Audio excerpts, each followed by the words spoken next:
Kapatid, how does it feel from doing, Viva Max and the likes of that to a musical about faith in Jesus?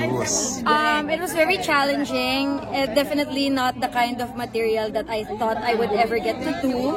So it was very new to me. And syempre, it's a skill set na hindi ko naman karaniwan na pinapractice. So yeah, there's a huge learning curve that I had to get over.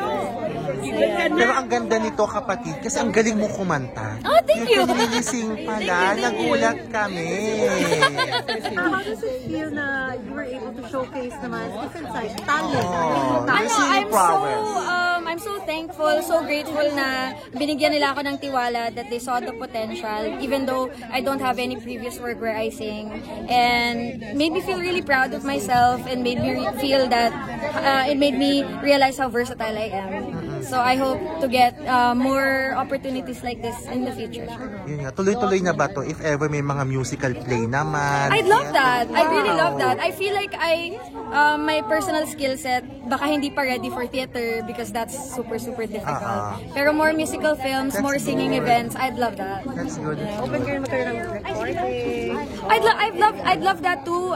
Songwriting is not something that I've ever done, but if there are people who are willing to collaborate with me and use my voice for their songs, I would 100% love that. Just to add another feather to my cap, that would be awesome. Yeah, that's good. So, may ano mga peg mo ngayon na genre you're interested in doing? I'd love to do more drama kasi I feel like I'm really good at accessing my pain and my personal experiences and bringing that to the fore. I'd like to do more musicals for sure. Action would be amazing as well. Honestly, like at this point, my career in acting is still very young. So like I would take anything that people would give me. If they see potential in me, I'd be really grateful for that. That's good.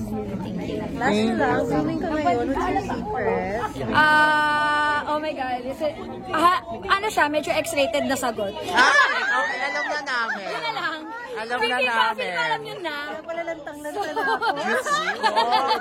Yung pala talaga ang secret, So yun na lang talaga. Parang because nagpahinga ako sa acting, I went back to doing adult work.